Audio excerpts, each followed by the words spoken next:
Après le mois de Sha'ban vient Ramadan, alors prépare-toi. Nous avons dépassé la moitié de Sha'ban. Nous sommes donc aux portes du mois béni de Ramadan.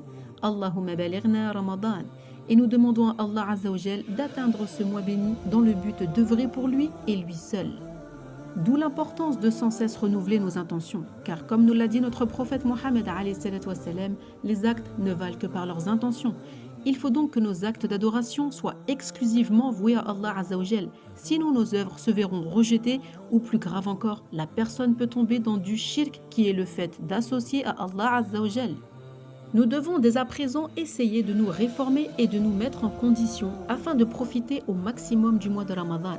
Car nous le savons, le temps passe très vite, voire trop vite, et nous sommes beaucoup à avoir un goût d'inachevé une fois le mois passé, subhanallah. Prenons l'image d'une personne qui a pour objectif de participer à un marathon.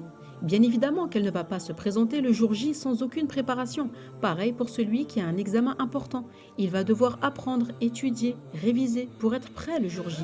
Eh bien, le mois de Ramadan demande aussi un conditionnement, et cela est préférable. Notre prophète Mohammed avait pour habitude de jeûner énormément, par exemple, durant le mois de Sha'ban. Ainsi, nous devons dès maintenant, dans cette fin de mois de Sha'ban, augmenter les œuvres surérogatoires et se fixer des objectifs à atteindre réalisables par la permission d'Allah Azza wa Jal. Par exemple, c'est maintenant qu'il faut lire le Coran, ou encore améliorer son comportement en parlant avec douceur, en essayant de ne pas s'énerver. C'est maintenant qu'il faut s'efforcer de réciter les adhkar du matin et du soir, ou encore de s'attacher à la prière de Duha qui a une énorme valeur, comme nous l'a dit notre prophète Mohammed alayhi salam. Chaque matin, chacun d'entre vous doit impérativement donner une aumône pour chacune de ses articulations. Chaque tasbih, subhanallah, est une aumône. Chaque tahmid, alhamdulillah, est une aumône. Chaque tahlil, la ilaha illallah, est une aumône. Chaque takbir, Allahu Akbar, est une aumône. Ordonner le bien est une aumône. Interdire le mal est une aumône. Et il suffit pour tout cela 2 unités de prière qui sont accomplies au moment de Duha. C'est-à-dire que le fait d'effectuer seulement 2 unités de prière équivaut à tout ce qu'a mentionné le prophète dans ce hadith.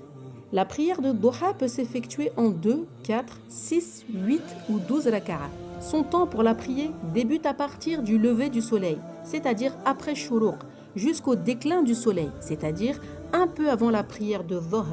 Tout ceci ne sont que des exemples. L'important est d'essayer de garder une régularité dans nos actes d'adoration surérogatoires et nous demandons à Allah Azza wa Jal de nous faciliter et que nos intentions lui soient exclusivement vouées.